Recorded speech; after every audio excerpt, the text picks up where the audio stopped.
Ok. Então, uma boa noite a todos vocês. Esse workshop é organizado pela Abratefac, que é a Associação Brasileira dos Terapeutas Familiares Cristãos, que me convidaram, né? Eu também faço parte da diretoria da Abratefac, que é uma associação de terapeutas cristãos, né? E temos componentes aí de todo o Brasil. E o Dr. Marcos Solon é o presidente da associação. Eu ontem tive uma reunião com ele. Ele está em Portugal, no Porto, onde daqui 2 meses vai defender a tese de doutorado dele lá. E ele é o nosso presidente. Professora Claudilene, que é uma das que faz parte também da diretoria da Bratefac, ela não pôde estar nessa noite. Então, nós vamos estar aqui apresentando nossa temática. Pois bem, este tema que eu vou apresentar para vocês nessa noite, aqui a gente tem terapeutas, temos pessoas também interessadas no tema, né? Ele é um tema extremamente importante. Acredito eu aqui que, se não todos, mas a grande maioria, né, tem, deve ter na sua confissão religiosa, enfim, é, deve crer nos escritos que está na Bíblia, né? Então, eu fui ao Congresso Brasileiro de Psicólogos em Missão, na Universidade Adventista de São Paulo, UNASP, e eles me convidaram para fazer o workshop, e eu escrevi um artigo sobre isso. O quão importante eu, enquanto cristão, creio que a Bíblia ela tem os escritos sagrados, tem muitos ensinamentos para a gente, né? Então, todos os cristãos, sejam católicos, evangélicos ou aqueles que creem na Bíblia, quando você abre ali, vai ler, vai estudar, existem muitas informações positivas para a nossa vida. E eu, então, fiz esse diálogo entre a teoria sistêmica, e para aqueles que não conhecem a teoria sistêmica, alguns aqui são terapeutas, outros são também alunos meus da faculdade, né? Eu sou professor e coordenador do curso de pós-graduação em terapia familiar sistêmica e terapia de casal. E eu pesquiso há muitos anos a terapia de casal, né? Como que se dá esse encontro de duas pessoas. Agora mesmo eu estava atendendo um casal de Santa Catarina via online e a gente estava vendo ali a questão do encaixe da relação deles, que já dura muitos anos, né? E eles chegaram a concluir, e a gente vê muito disso, e não tem nada de errado, né? Muitas vezes um indivíduo se casa com alguém que é parecido com a sua mãe, outro é parecido com o pai, né? E por que isso? Por que que se dá isso, né? Lá atrás, né? O Freud, que foi um dos primeiros pensadores e que trouxe, né, a teoria da psique humana, ele era um neurologista, né? E ele trouxe ele trouxe todo o embasamento do próprio inconsciente, né? Posteriormente a ele vieram outros, né, expoentes que estudaram, né, a mente humana, né? E, e também hoje existem muitas escolas, né, de abordagem, ou seja, um olhar, né, sobre a psique humana e também sobre as relações. E a terapia familiar sistêmica e terapia de casal, a abordagem sistêmica, nós trabalhamos as relações. E eu sou, às vezes, suspeito em defender a minha abordagem, que é a minha. Essa abordagem eu estudo há muitos anos, né? Inclusive, fiz uma tese de doutorado sobre isso, sobre a questão da conjugalidade, da importância da relação conjugal para a estrutura da família, né? Então, lá no congresso, eu dei um curso também sobre terapia de casais, e eu disse para os colegas, terapeutas, estudantes lá, que a terapia de casal, ela é, assim, a área VIP da terapia sistêmica. Por quê? Porque quando a família é embasada num casal que consegue funcionar bem, ou seja, um casal funcional, quando eu falo em casamentos funcionais, uso muito esse jargão, casamentos funcionais, eu me refiro à funcionabilidade de uma relação conjugal. Não, eu sempre digo que não existe casamento comercial de margarina. Aquela coisa perfeita, não existe. A relação conjugal é uma construção. E essa construção, ela se dá a partir da relação, da comunicação entre dois indivíduos. E a comunicação, ela é fundamental para a construção das relações. Os contratos entre um homem e uma mulher, entre um casal, eles são contratos que, na maioria das vezes, até hoje, eu não atendi nenhum casal que chegasse aqui com um livro dos contratos que eles fizeram, mas esses contratos são a boa parte dos contratos são inconscientes, né? Quem faz o quê? Quem oferece o quê dentro dessa relação? E tem muito do inconsciente, porque nós vamos buscar no outro muitas complementariedades, nós vamos utilizar o outro como um espelho, inclusive para a resolução dos nossos próprios conflitos internos. Os casamentos eles se dão baseado em duas perspectivas, né? Que eu sempre falo. É a complementariedade e a simetria. Complementariedade é aquilo que um tem e outro não tem, que um complementa o outro. Por exemplo, tem casais que às vezes um é mais falante, mais extrovertido, o outro é mais acanhado, mais introvertido, e eles se complementam. O que um tem, o outro precisa, o que, né, o outro tem, o outro precisa, então vão havendo trocas, né? E hoje eu estava atendendo também um casal que a gente fez análise do perfil comportamental deles. Análise do perfil comportamental é um teste que a gente usa para saber como cada indivíduo funciona, né? E esse casal que já é casado há bem mais de 20 anos, deu para ver nitidamente o quanto da maneira dela ser, ele também se espelhou nisso. E então, nesses anos todos, houve trocas ali. E essa é a ideia, né? O que o outro tem de potencial, né? Que eu consiga me espelhar, admirar, né? E seguir. Então, é uma troca. Aquilo que eu tenho mais habilidades, eu ajudo o outro me ajuda nas questões que eu tenho menos habilidade. Mas vamos então ao tema. Eu vou colocar aqui na tela o. Vamos ver.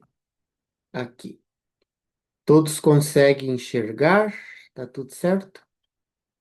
Dúvidas vocês podem escrever no chat depois que eu vou. Então, eu respondo. Então, aqui é o nosso trabalho que a gente faz, né? Nós temos o Instituto Famílias Funcionais, que é um instituto que trabalha, né, com famílias dentro da área do ensino, da educação e também do atendimento a famílias, né? E o instituto ele promove formação, né, de futuros terapeutas dentro da abordagem sistêmica, né? E então nós fomentamos toda essa área, né, da terapia familiar sistêmica, né? quando dois se tornam um, né? Então, lá em Gênesis 2:24, se vocês abrirem o livro sagrado, eu imagino eu que todos vocês devem ter, né, uma Bíblia em casa, e lá tem uma, uma passagem, né, lá naquela parte ali, Gênesis 2, quando Deus cria Adão, Eva, e quando ocorre o encontro, né, entre os dois, e aí tem essa orientação aqui. Por isso, deixa o homem pai e mãe e se una à sua mulher, tornando-se os dois uma só carne. Essas três questões, elas são fundamentais para que um casal consiga se dar bem, tá? Para que um casal consiga se dar bem. Eles precisam deixar a família da onde foram criados, eles precisam se unir e eles precisam se moldar e tornando-se uma só carne. E eu aqui, nesse diálogo que eu propus a fazer, eu estou, eh, eu vou estar, de certa forma, justificando a esse ensino, como ele é verdadeiro e útil, e como ele funciona na vida de um casal, né? Então, é, eu fiz aqui lá uma provocação, né? Se um profissional da área, né, pegasse esse texto, como que ele aplicaria numa situação de um casal em conflito, né? Então, aqui a ideia é fazer um diálogo entre esse texto, né, e a teoria da abordagem sistêmica. O deixar pai e mãe. Por volta de 1950, esse autor chamado Murray Bowen, que ele trouxe uma das principais teorias da terapia familiar sistêmica para a psicologia, né, a psicoterapia. Ele trouxe esse conceito e ele vai dizer o seguinte, que um indivíduo, deixa eu abrir aqui para comentar um pouco com vocês, daí eu enxergo vocês, fica melhor. Esse autor aí, o Murray Bowen, ele é autor de uma teoria chamada processo de diferenciação da família de origem, tá? Então, ele vai dizer assim, ó, que um indivíduo só consegue se casar com outra pessoa se ele conseguir sair da casa dos pais. E o que que é sair? Ora, quando a gente casa, normalmente a gente sai de lá. Mas será que a gente sai mesmo? Será que todas as pessoas que pretendem se casar, elas conseguem sair da casa dos seus pais? Existem várias questões que muitas vezes nós detectamos enquanto terapeutas de casais que a forte influência da família da onde o esposo ou a esposa vieram, ela acaba atrapalhando a vida do casal. Tá, Joel? Então você diz que as pessoas precisam abandonar a sua família, abandonar seus pais, para que elas possam ser felizes na sua relação conjugal? Não, não é abandonar. É fazer um distanciamento onde eles possam criar autonomia enquanto casal, enquanto família, né?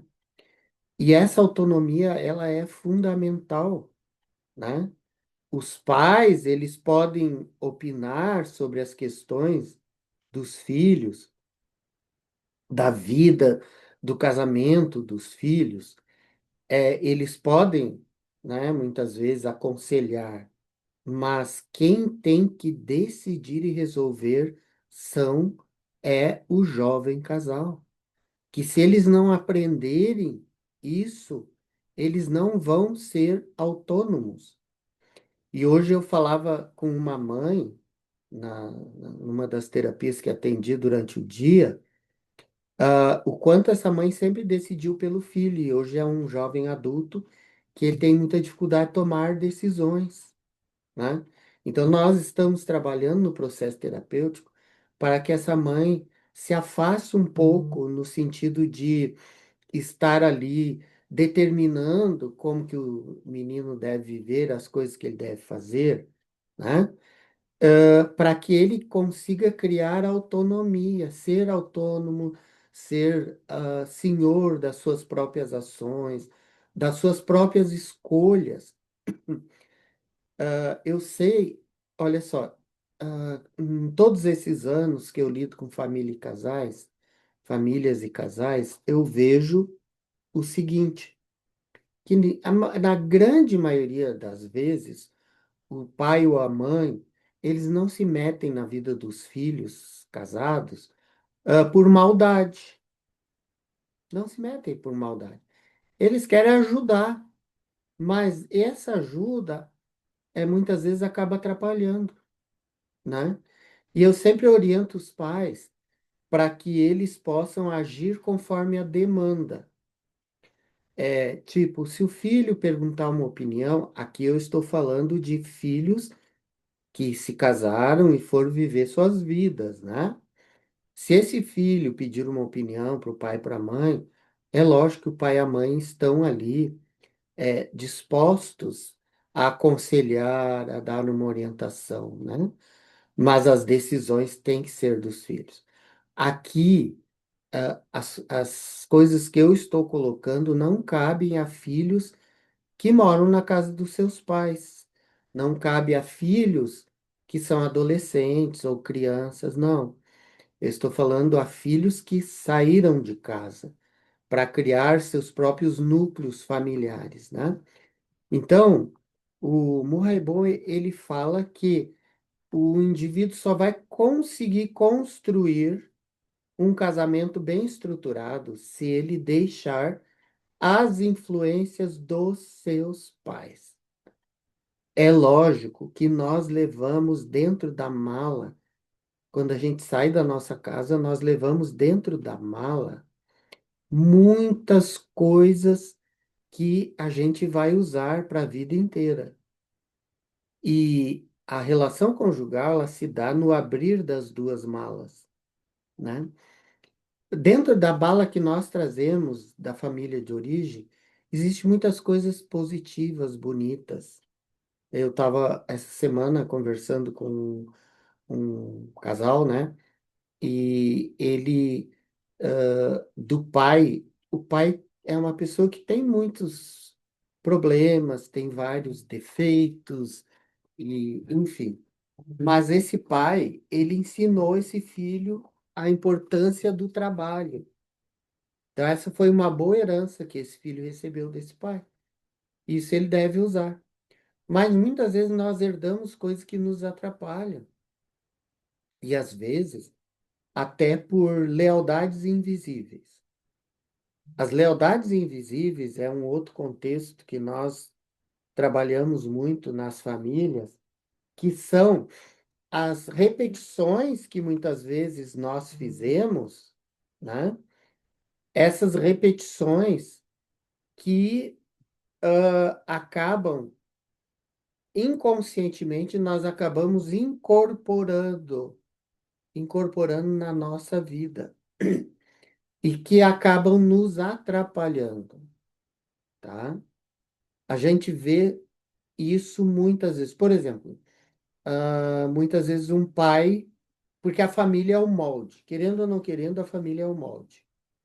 Ela é o molde porque é o, o balizamento que nós temos. Por exemplo, tem pessoas que se tornam extremamente comedidos e cuidadosos em relação ao dinheiro.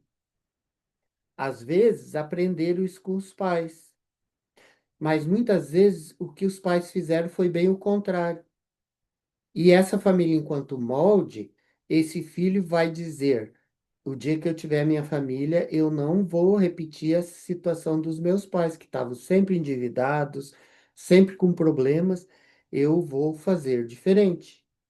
Então, não significa que a família é um molde que eu vou repetir todas as coisas que vivi ali. A gente tem uma influência muito grande sobre isso, né? E aí, o que que acontece? À medida que o indivíduo vai em busca da sua autonomia enquanto pessoa, enquanto indivíduo, né? Enquanto ser humano, e ele vai amadurecendo, ele vai entendendo as escolhas que ele quer fazer.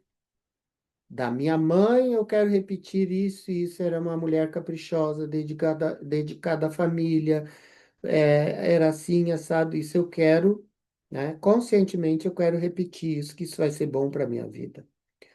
Mas, da minha mãe, que de repente aquele lado meio fofoqueira, que fazia confusão na família, isso, aquilo, eu não quero. E aí eu vou trabalhar para não repetir. Tem uma forte influência em ser como ela foi? Sim, tem. Mas quanto mais eu tomar consciência de quem eu quero ser, quem eu sou e quem eu quero ser, mais eu vou poder fazer escolhas conscientes. Nós vemos muitas vezes, por exemplo, situações, alcoolismo. Às vezes, na família, eu já atendi filhos, né, que existia lá, normalmente a prevalência maior é nos homens, né, o alcoolismo. Filhos que vieram de família onde o pai era alcoólatra, esse filho repetiu o alcoolismo dos pais. Já atendi casais e famílias, indivíduos também, em que o pai era alcoólatra e ele se foi o molde que ele teve e ele disse que na casa dele nunca iria entrar uma gota de álcool e ele mantém isso até hoje, entende? Então, as lealdades invisíveis são coisas que a gente repete inconscientemente e que replica isso. Quando são coisas positivas e boas, está tudo certo, porque elas vão me engrandecer enquanto indivíduo, vão me ajudar eu ser um indivíduo é, normativo na sociedade, responsável, né? Ser um indivíduo funcional dentro da minha família e ajudar a minha família. Agora, tem coisas que a gente repete que são coisas ruins, por lealdades invisíveis, e que é isso, as lealdades invisíveis, elas estão baseadas no sentimento de pertencimento. Todos nós precisamos ter o senso de pertencimento, da onde nós viemos. Se a gente não tem, né, esse senso de pertença, o senso de pertencimento, né, isso é uma coisa que é importantíssimo para a estruturação de quem o indivíduo vai ser. Então, a ideia de que eu possa me separar da minha família é como uma divisão celular, né? Todos que estudaram a biologia sabem, né? Que as células vão se dividindo e a família também, ela vai se dividindo. E a gente precisa se dividir e sair daquele lugar e aonde nós formos, nós criarmos a consciência, né? E termos uma noção de não dependência da família. Ocorre muitas vezes a dependência financeira da família de origem. E eu sempre falo, não tem pecado nenhum um pai ajudar um filho financeiramente. Oxalá todos pudessem, né? Dar uma casa para o filho, enfim. Mas a dependência que não é legal, não é legal, né? E isso vai deixar o indivíduo numa zona de conforto, que ele não vai lutar, né? Aí são os famosos herdeiros, né? Que vivem para desfrutar, não sabe como. adquirir, como lutar, como crescer na vida, né? Ahn, vamos lá. Tá, estou olhando aqui o chat. Vamos voltar lá para nossa. Então, esse primeiro deixar pai e mãe, eu creio que vocês já conseguiram compreender, né? Então, essa teoria de Bowen, ela vai trazer essa importância que um casal só vai se estruturar de maneira funcional se eles tiverem um distanciamento saudável da sua família de origem e que eles se tornem independentes da família. As dependências não são positivas. Então, o segundo ponto que lá nos evangelhos traz, naquele texto do Gênesis 2:24, né? Então, deixar pai e mãe, o primeiro, que nós já falamos. O segundo é unir-se à sua mulher. O John Bowlby, ele era um psicólogo, e ele foi o que estudou. Na realidade, ele era um pediatra e ele estudou a questão da formação de vínculos dos indivíduos, né? Como uma pessoa forma seus vínculos. E ele trouxe essa teoria, né? Que é a teoria do apego, teoria do apego. Como que as crianças se apegam a seus pais ou aquelas pessoas que lhe cuidaram. Esse apego inicial que a gente tem com os nossos pais ou as pessoas que nos cuidaram, né? Esse apego, ele é fundamental. Esse apego é fundamental porque ele vai pautar a vida da pessoa, vai pautar para o resto da vida o tipo de vínculo que as pessoas vão fazer com os entes, né?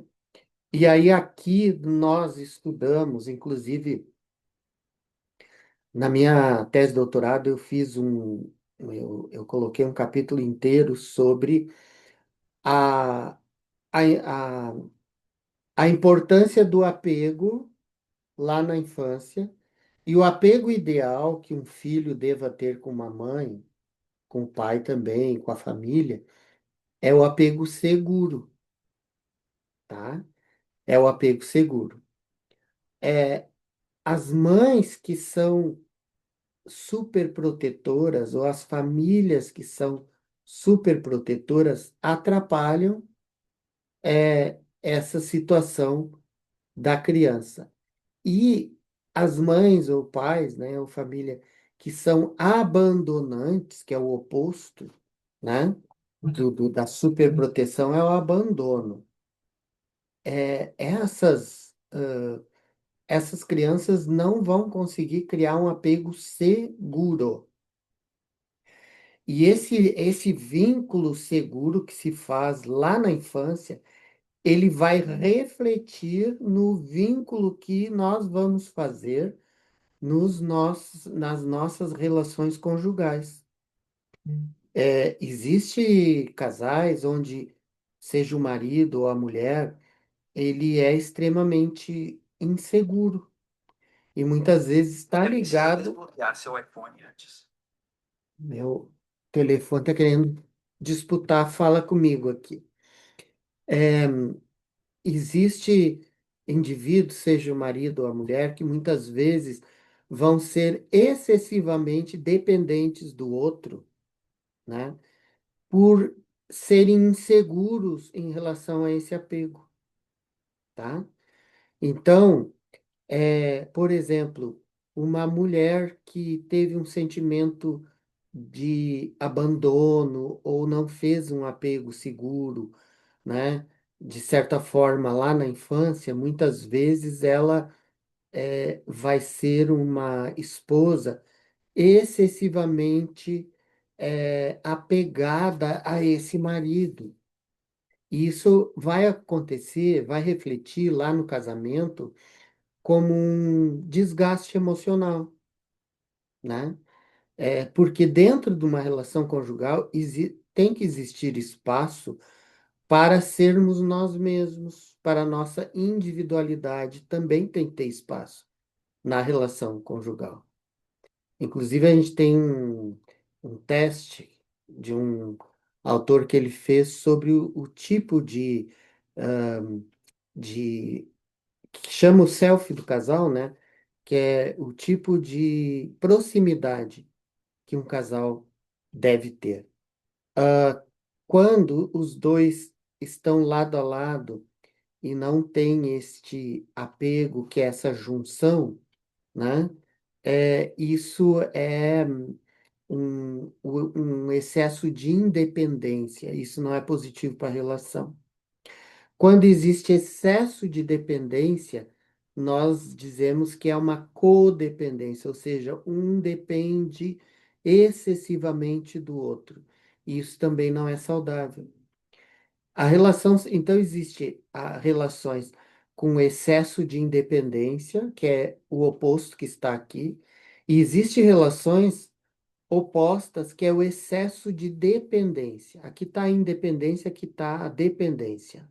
Tá entendendo? E qual seria ah, a dose saudável? Está aqui no meio. E que nós chamamos isso de interdependência, tá? Um casal precisa de ser interdependente um do outro, tá?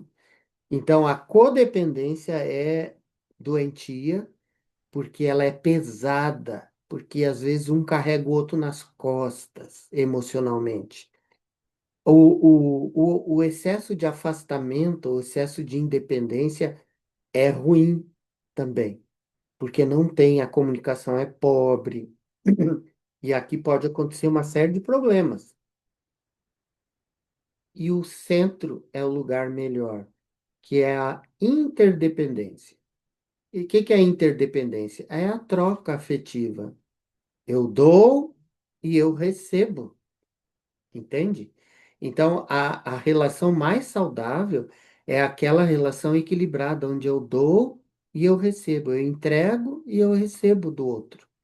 E essa troca, né, que vai formar, essa troca equilibrada, que vai formar um relacionamento saudável.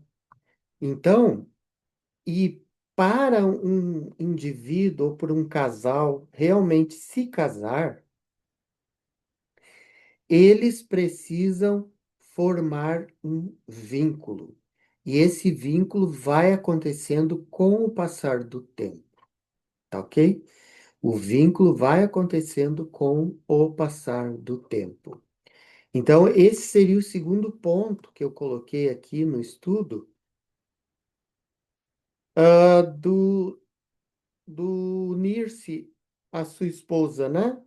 O marido unir-se à sua esposa. O terceiro ponto, aí eu busquei lá em dois teóricos, né? Que é o Berman e Hoff, é um casal, né? De estudiosos, né? E pesquisadores americanos. Eles, esse casal, eles trouxeram a importância do tornar-se uma só carne, que é o vínculo da intimidade de um casal.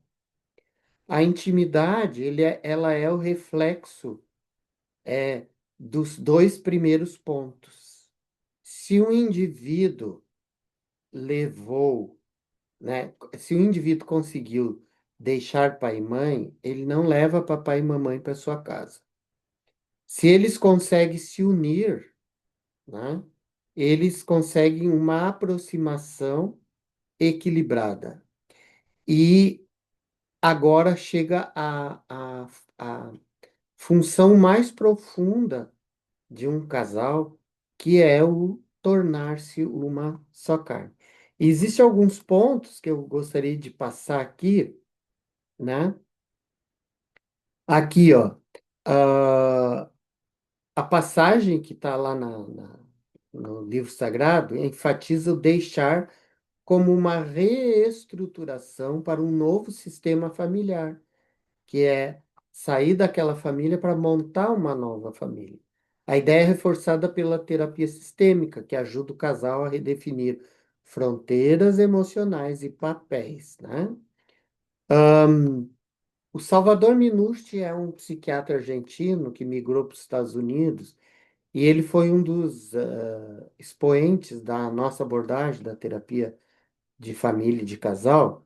Ele destaca a importância de limites claros e a hierarquia para a saúde do relacionamento. Ele vê o casal como um sistema que precisa ser autônomo. Então, ele precisa criar a autonomia da família da onde ele veio, né? Quando o casal não alcança a autonomia necessária, o casamento tende a ser disfuncional, o que, com a chegada dos filhos, resulta em uma família disfuncional, porque o casal não conseguiu ser autônomo. E eu já me deparei, já atendi famílias que quem era educadora do filho, dos filhos, não era a mãe, era a avó. Então, isso mostra que esta filha não conseguiu sair dessa casa. Ela não criou autonomia para ser uma mãe. E acontece muito de filhos delegarem aos pais a educação dos seus próprios filhos. E isso é muito ruim. Depois, tem alguns outros pontos aqui, ó. A diferenciação do self é um conceito-chave na avaliação do funcionamento individual e familiar e de como os elementos da família respondem ao ciclo de vida e às mudanças ambientais, tá? Então, aquele autor que eu falei para vocês, que é o Bowen, ele vai chamar isso de nível de diferenciação, tá? Então, indivíduos com alta diferenciação conseguem manter seu senso de self mesmo em momentos tensos. O que que é senso de self? É o senso de identidade de quem eu sou, né? Eles conseguem se unir sem se fundir ao outro cônjuge. E isso é a base de um casamento maduro e saudável, tá? O Murray Bow, ele vai falar que nós temos duas estruturas fundamentais na nossa psique, que é a razão e a emoção, na nossa mente, né? Então, por exemplo, os indivíduos que criaram maior autonomia, que conseguiram se diferenciar da família de onde vieram, eles conseguem lidar melhor com essas duas estruturas. Por exemplo, um indivíduo não é muito diferenciado da família de origem, ele é uma pessoa ansiosa. Quando ele tem que tomar decisões, ele tem uma dificuldade enorme para isso. E essa pessoa age muito pela emoção e muito pouco pela razão. Então, veja bem, nós não podemos desqualificar as nossas emoções, elas são importantes. Tanto é que nós, enquanto terapeutas, a gente ensina as pessoas a dar nome às suas emoções. Que às vezes o indivíduo está irritado, está ansioso, e ele tem uma série de questões emocionais que ele acaba agindo pela emoção. E essas pessoas que agem pela emoção são pessoas que não conseguiram chegar a um nível de autonomia saudável no mundo adulto, né? Então, a gente tem a razão e a emoção. É lógico que qualquer evento que acontece um problema, por exemplo, na família, ou um conflito no próprio casamento, a emoção sobe, a ansiedade sobe. Os indivíduos que têm mais autonomia, acontece o seguinte: aqui está o indivíduo, vamos dizer que esse seja o indivíduo que tem pouca autonomia, que ele não conseguiu se diferenciar, ele tem dificuldade de saber quem ele é, ele tem. ele não tem um repertório emocional tão amplo, né, para lidar com com as suas emoções. Aqui tem um indivíduo que conseguiu fazer isso, tá? Quando vem um evento estressor, ambos sobe a emoção e a ansiedade. O indivíduo mais autônomo e diferenciado, logo essa ansiedade baixa e a decisão que ele vai tomar é uma decisão pautada pela razão e não pela emoção. O indivíduo que tem pouca autonomia e é pouco diferenciado, a emoção dele sobe, a ansiedade sobe e ele toma decisões na vida no auge da ansiedade e da emoção. E todo mundo aqui já tomou, já fez escolhas pautadas por emoção. Em algum momento da vida a gente já fez isso, né? Comprou por impulso uma coisa que depois se arrependeu. E ali estava. E essa questão de comprar coisas, a gente se enrola muitas vezes, né? A gente chega no lugar, né? Ah, eu quero comprar isso aqui, uma roupa, uma coisa, às vezes é meio caro, não está dentro do orçamento, mas a pessoa vai por impulso e compra. Depois ela vem para casa e pensa, nossa, não deveria ter feito isso. Então, todos nós já fizemos alguma mancada por tomar uma decisão na emoção. Então, nós não podemos desqualificar a nossa emoção e não podemos ser só racionais. Se a gente é só racional, nós somos desequilibrados. Se a gente é só emocional, a gente é desequilibrado. A razão e a emoção precisam dialogar. Mas, quando o indivíduo toma decisões pautadas na emoção, a razão é sequestrada. Entenderam? Então, aí está esse ponto. E isso está ligado à autonomia. E muito disso está ligado a se o indivíduo fez ou não fez a autonomia lá na sua família de origem. Não sei se fui claro nessa explicação, né? Então, aqui vai falar do deixar é, pai e mãe. E aqui, gente, tem uma. Ó, e agora eu vou falar de algumas pesquisas. Por exemplo, casais que criaram maior autonomia e se diferenciaram mais da família de origem, tá? São pessoas, ó, pessoas mais diferenciadas têm maior nível de satisfação no casamento e maior capacidade de lidar com conflitos conjugais, pois são mais assertivas, ou seja, a comunicação delas é uma comunicação clara e mais assertivas. Elas são mais assertivas. Então, elas vão ter um nível de satisfação no casamento muito maior. É, eles também, essas pessoas mais diferenciadas, elas também mantêm relações mais estáveis porque conseguem expressar discordâncias sem desorganização emocional. Então, gente, isso é muito importante. Ó, podem manter sua posição de eu em relacionamentos íntimos. O que que isso quer dizer? Que essas pessoas mais bem estruturadas emocionalmente, por exemplo, o casal tem que decidir alguma coisa. O marido está querendo tomar uma decisão, a esposa não concorda.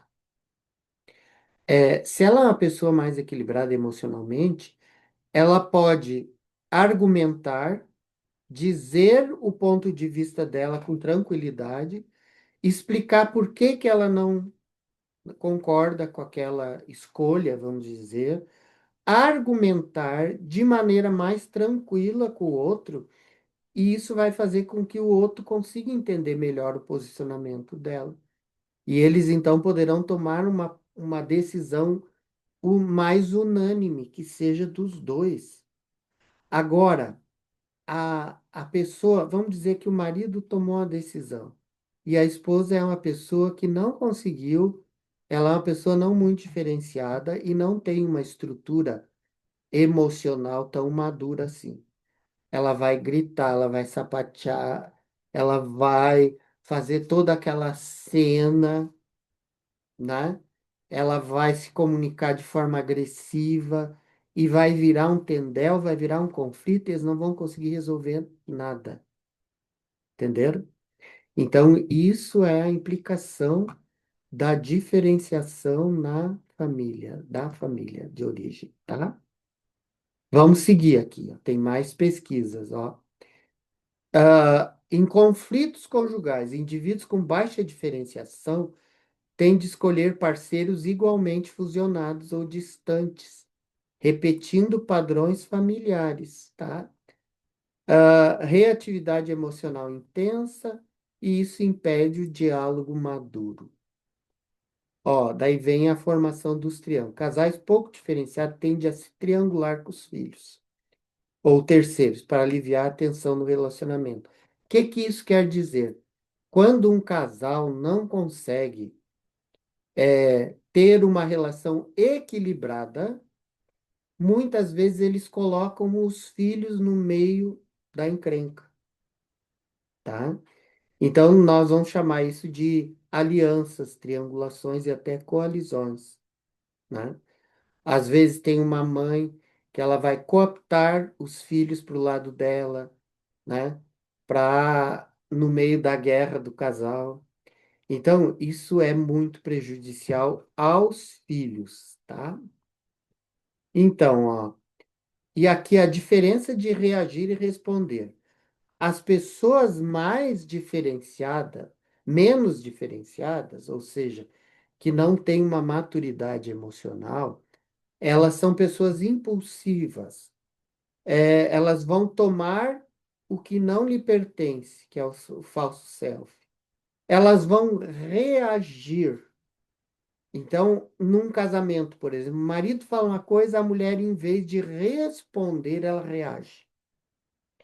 Já vem a gritaria, já vem aquela confusão e eles não conseguem se entender.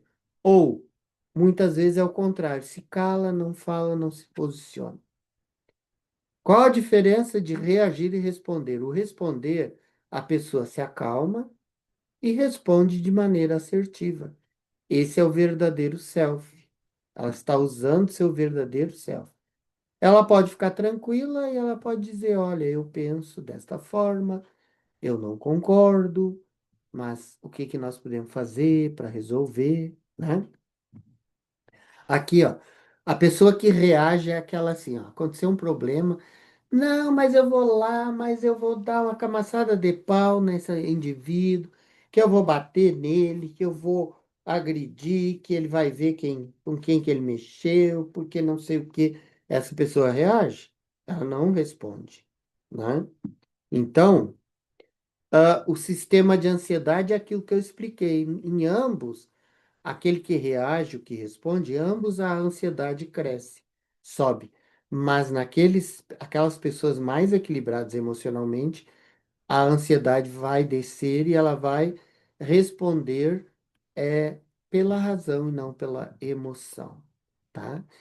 E aqui é a questão do apego seguro. Então, um casal que forma um apego seguro é um casal que não tem. Olha só, se o apego é seguro, não tem nenhum querendo controlar o outro. Aqueles casais onde um quer ficar controlando o outro, mostra que eles não têm um apego seguro, né? Ahn, Aqueles casais, né, que não conseguem se desgrudar um do outro, eles não têm um apego seguro, que eles têm medo do distanciamento, né? E acabam muitas vezes se fundindo, tá? Então, o apego seguro, ele é a base da relação, né? De uma boa relação conjugal, né? E depois a gente, aqui, ó, existe vários tipos de apego, tá? Então, esse autor, o John Bowlby, ele vai falar o seguinte, que, só um pouquinho, aí. O apego infantil e a tendência do apego no mundo adulto. Se o indivíduo na infância teve um apego seguro, foi bem cuidado pelos pais, os pais nem abandonaram, nem abafaram, não superprotegeram, deixaram ele ter autonomia. A partir do momento que ele começou a comer, o pai e a mãe já deixaram comer sozinho, mesmo que se lambuzasse, né? Esses indivíduos, no mundo adulto, eles vão conseguir formar uma relação estável, com confiança mútua e uma boa comunicação emocional, tá? Já aqueles que tiveram na infância um apego ansioso, ambivalente, isso acontece quando os pais às vezes estão próximos e às vezes se distanciam sem a criança entender esse distanciamento, né? Eles buscam intensidade, né? Eles vão na busca de intensa proximidade, porque eles têm medo de abandono. E eles precisam de necessidade de validação. Então, esses indivíduos no casamento, eles vão buscar excesso de aproximação e acabam muitas vezes abafando, né? Afogando o outro, né? O apego inseguro evitativo, que o indivíduo, se o indivíduo teve esse apego, né? Na infância, ele vai, ele evita a vulnerabilidade. Ele é independente emocional e tem uma intimidade sexual difícil com seu cônjuge. E o apego desorganizado e temeroso, que é o padrão mais caótico, a tendência é esse indivíduo no casamento refletir em padrões caóticos, né? Dificuldade em regulação afetiva, que são aqueles casamentos barulhentos, conflituosos, muitas vezes até com agressão, né? Então, olha só, agora que pesquisa, numa meta-análise mostrou que o apego ansioso evitativo se associa a maior prevalência de infidelidade. Indivíduos que, né, tiveram dificuldade nesse apego, eles poderão ser mais infiéis. O apego seguro se relaciona a menores índices de infidelidade. Então, aí para vocês verem, né? Se a relação é pautada por um apego seguro, o risco de infidelidade de ambos os membros do casal é bem menor, tá? É, outra pesquisa, ó, pessoas com apego ansioso tendem a usar estratégias emocional rígidas, prejudicando a regulação emocional e afetando a qualidade dos relacionamentos românticos. Isso pode impactar negativamente no casamento, tá? E aí a última parte, aquela que é o tornar-se, é, é unir-se, é a segunda, e o tornar-se uma só carne, que é a união. E aí eu fui buscar a, a, o significado da palavra sexo. Ora, quando a gente pensa em relação sexual, a gente pensa em união, porque é uma união, né? União de um pênis, uma vagina, um homem, uma mulher, enfim, estar bem próximo, estar colados, né? Isso é a sexualidade. Mas a palavra sexo, ela quer dizer dividir, partir e seccionar e cortar. Mas, Joel, isso é um contrassenso a tudo aquilo que a gente sempre pensou sobre o significado do sexo, tá? Mas, vamos lá, vamos tentar entender, né? Seccionar. Seccionar do quê? Cortar o cordão umbilical da dependência emocional da família de origem, tá? Então, é seccionar-se da família de origem. Por isso, gente, que o ambiente ideal de praticar sexo é na sua casa. Certa feita, E hoje, o que que acontece na sociedade moderna? Os filhos demoram muito para sair de casa. E muitas vezes é comum os pais tirar a cama de solteiro e botar a cama de casal. Daí os filhos começam a namorar, começam a dormir junto, né? Eu não estou aqui fazendo juízo de valor, cada um, né? Cada um faz as suas escolhas dentro da sua casa. Mas uma das maneiras de atrasar a independência de um filho é botar a cama de casal, porque a palavra sexo é seccionar, e o ambiente ideal para um casal fazer sexo é na sua casa. Por isso que tem aquele ditado antigo que diz: quem casa quer casa. É ali naquele ambiente protetivo que é o ambiente ideal para um casal ter relação sexual, e não na casa dos pais. E aí atendi um casal com filhos adolescentes que tinha cama de casal nos quartos e o pai veio reclamar, disse assim, eu não aguento mais passar no corredor para ir para o meu quarto e ouvir gemido de meus filhos transando com as namoradas, né? Então, esses filhos, ó, se eles têm comida de graça, pode fazer sexo à vontade na casa do pai e da mãe, né? É um hotel 5 estrelas. E às vezes ainda o pai e a mãe proporcionam um carro e gasolina no tanque. Vai embora por quê? Vai se coçar por quê?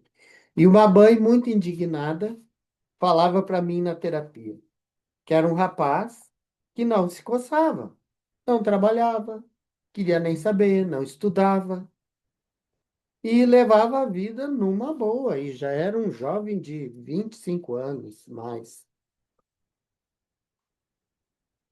E a mãe na terapia reclamava para mim, porque eu não aguento, porque. Só que o rapaz tinha cama, mesa e banho, hotel 5 estrelas, carro na garagem, tanque sempre cheio. Aí chegou o momento do diálogo. E eu perguntei para essa mãe: você gostaria de saber o que que eu faria no lugar do teu filho? Aí, pensando que eu tenho a bola de cristal, né?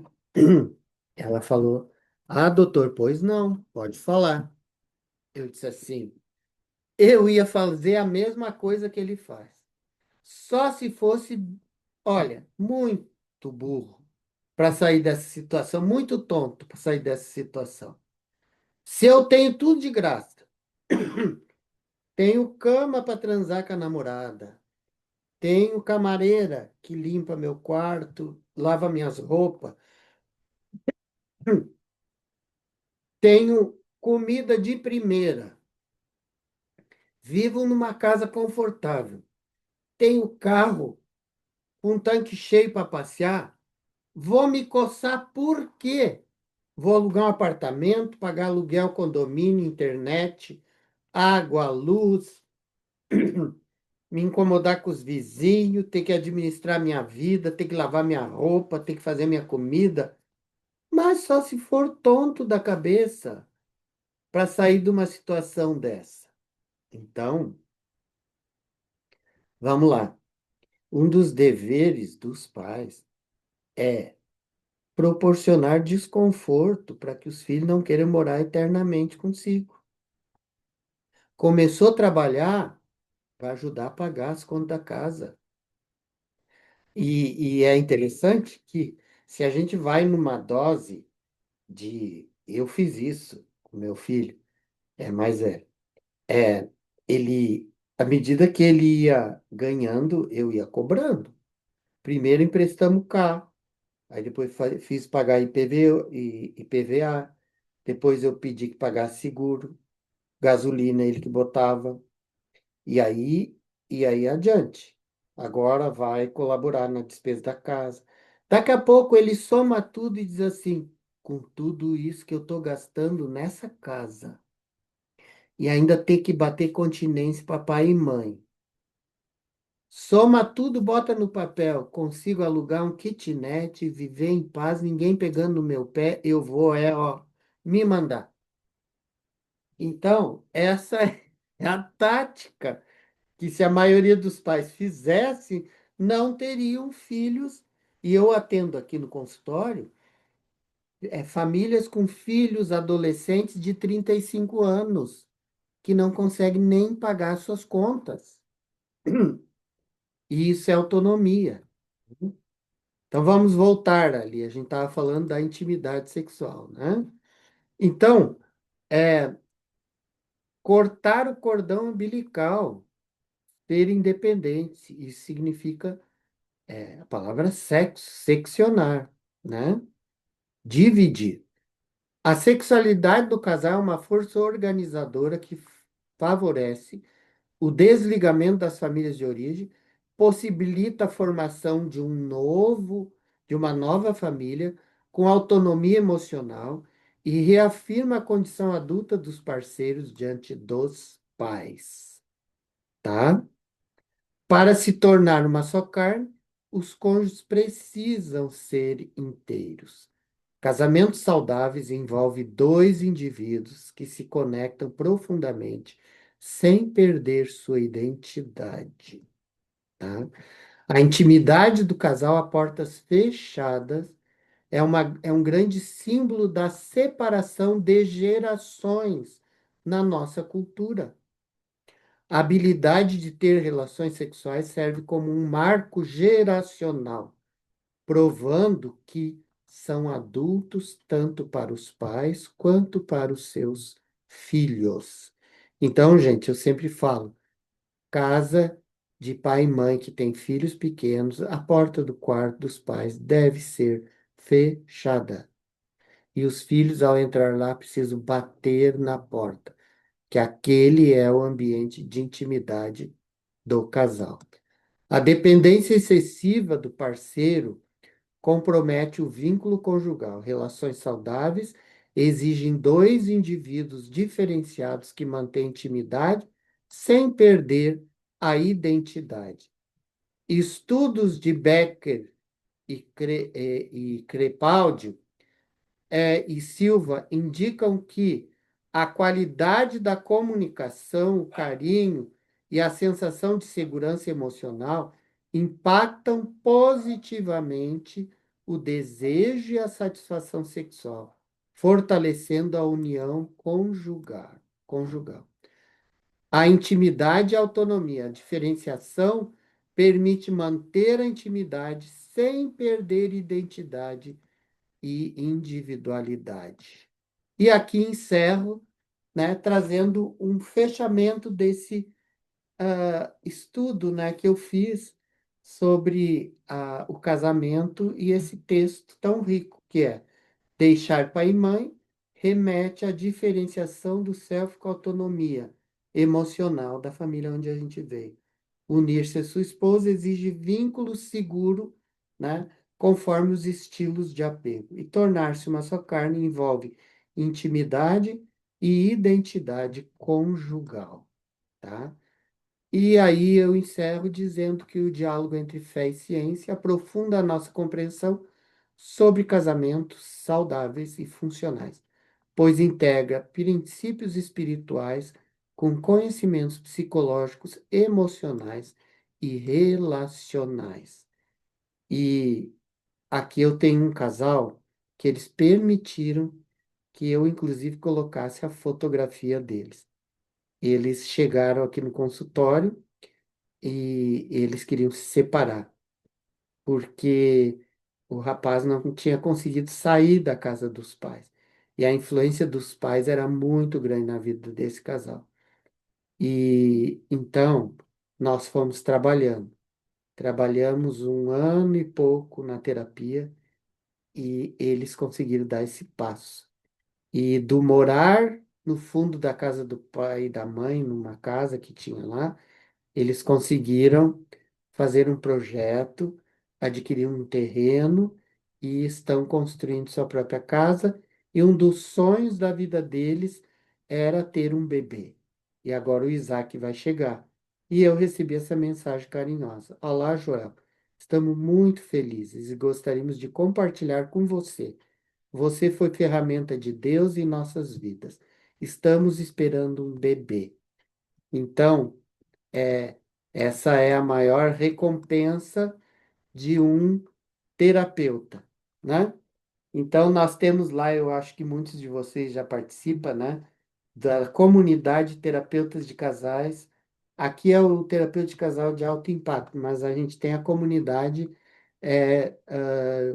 de casais funcionais, onde toda semana eu estou ali dando dicas, né? Para orientar, ajudar os casais a viver de maneira mais funcional. Eu agradeço muito a atenção de vocês.